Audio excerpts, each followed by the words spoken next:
के हरियाणा के बजट पर और पूरे देश के बजट पर पूरे 131 करोड़ हिंदुस्तानियों की और हरियाणा के बजट पर करीब 3 करोड़ हरियाणा वासियों की निगाह थी। और कोविड के बाद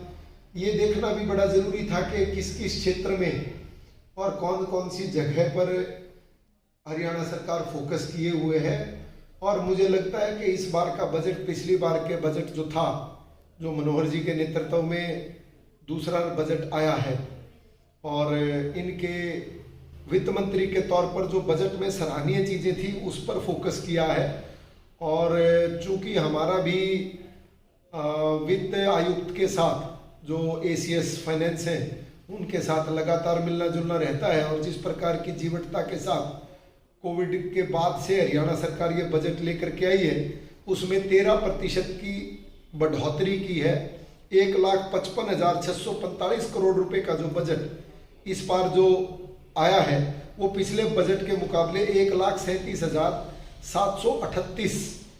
करोड़ रुपए बढ़े हैं। प्रतिशत के मुकाबले 13% ज़्यादा है। और इसमें जो ध्यान दिया गया है शिक्षा, स्वास्थ्य और बाल कल्याण, जो मेरा अपना विभाग है, उस पर मैं मोटी मोटी चर्चा आप लोगों के साथ कर रहा हूं कि 9वीं से 12वीं तक के सभी विद्यार्थियों को हम जो है शिक्षा हरियाणा जो है मुफ्त प्रदान करेगा। और युवाओं के लिए हम लोगों ने जो एजुकेशन कंप्लीट करके युवा जा रहे हैं उनको हम लोग जो है वो 50,000 से ज़्यादा नौकरियां इस फाइनेंशियल ईयर में देने जा रहे हैं। 14,710 युवाओं को कौशल प्रशिक्षण जो है वो दिया जाएगा कौशल विकास के माध्यम से। पेंशन में 250 रुपये की बढ़ोतरी की है, जो कि हम हर साल करते रहे हैं। पिछले वर्ष हमने 200 रुपये बढ़ाए थे, इस बार हम 250 रुपये प्रति ईयर जो है वो बढ़ा रहे हैं। और जो हमारा इस बार का महिला और बाल कल्याण विभाग के अंतर्गत आने वाली जो बजट की स्कीम थी उसमें भी हम लोगों ने बढ़ोतरी की है। और ये कहा है कि जो हमारे 21,962 आंगनवाड़ी जो थी जो चल रही हैं, जिसमें इतने हमारे वर्कर और आंगनवाड़ी हेल्पर जो हैं काम करते हैं, उनमें 4,000 हम लोग जो है प्ले वे स्कूल बनाने जा रहे हैं। और राज्य में जो 7,000 आंगनवाड़ियाँ हैं उनमें से हम 4,000 को प्ले वे स्कूल में कन्वर्ट करेंगे, और 500 हम जो है क्रेच उनको मॉड्यूलर क्रेच के तौर पर बनाने जा रहे हैं, जिसमें बच्चों को शुद्ध तौर पर बहुत ही पौष्टिक आहार मिले, इस चीज़ का भी विशेष तौर पर ध्यान दिया जाएगा। और फूड सप्लीमेंट्स उन बच्चों को पूरी तरह से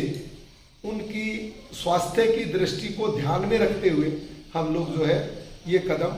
उठा रहे हैं। और एक और जो हम टेबलेट देने जा रहे हैं 12वीं तक के बच्चों के लिए, वो भी एक बहुत ही अच्छा सरकार का निर्णय है, क्योंकि आपदा में अवसर तलाशने का काम हरियाणा की सरकार ने किया है। और ऑनलाइन के दरमियान जो हम लोगों ने एक अच्छा काम किया, और शिक्षा का विकास कैसे हो, नई टेक्नोलॉजी के साथ बच्चे कैसे जुड़े, इसके लिए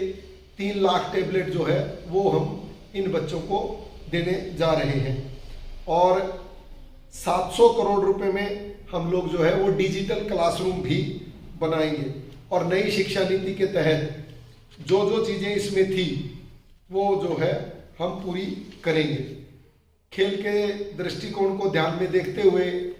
हर गांव में हमने खेल स्टेडियम बनाने का जो प्रोविज़न था उस पर हरियाणा सरकार काम कर रही है। और खेलो इंडिया जो इस बार 2021 में आ रहा है,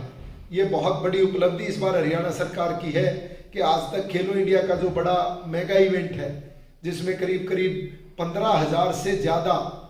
खिलाड़ी पूरे हिंदुस्तान से हिस्सा लेने जा रहे हैं अलग अलग इवेंट में, वो हमारे लिए बड़ी प्रेस्टिजियस है। उसके लिए हम लोगों ने यहाँ अंतर्राष्ट्रीय स्तर का पंचकुला में खेल के स्टेडियम में निर्माण किया गया इंडोर में। और आउटडोर एक्टिविटीज़ में किस प्रकार से और अधिक गुणवत्ता आए, इसके लिए भी सरकार जो है वो लगातार प्रयास कर रही है। मेरी एक हरियाणा राज्य बाल कल्याण परिषद के तत्वाधान में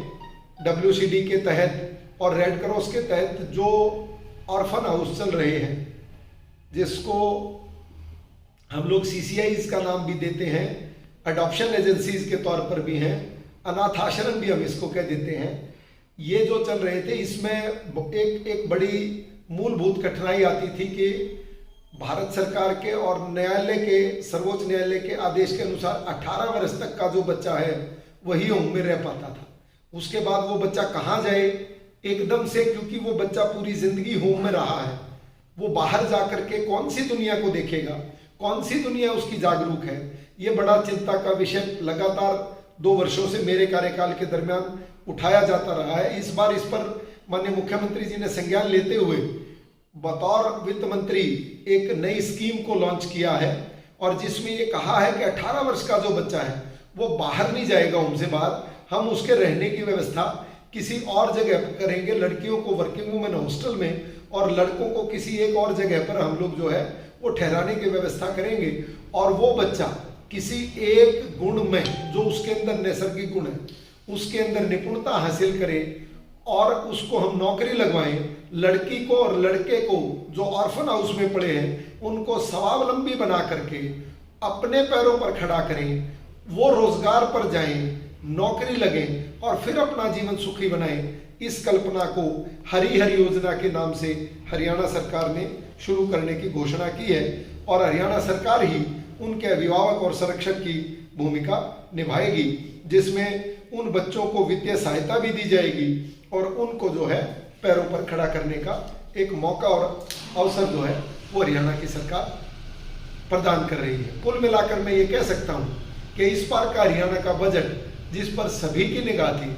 निश्चित रूप से बहुत ही आशाओं से भरा हुआ है, जिसमें शिक्षा के क्षेत्र में, स्वास्थ्य के क्षेत्र में हम लोग बहुत ज़्यादा प्रगति करने जा रहे हैं, और कोविड के बाद निश्चित तौर पर अब धीरे धीरे हमारी आर्थिक दृष्टि जो है वो सुधर रही है। उस पर भी मैं बहुत ही हरियाणा के मुख्यमंत्री का और भारतीय जनता पार्टी की सरकार का बहुत ही आभार प्रकट करता हूं, और मनोहर जी के रूप में जो दूरदर्शिता उन्होंने एक वित्त मंत्री के तौर पर दिखाई है उसकी भी मैं मुक्त कंठ से प्रशंसा और सराहना करता हूं।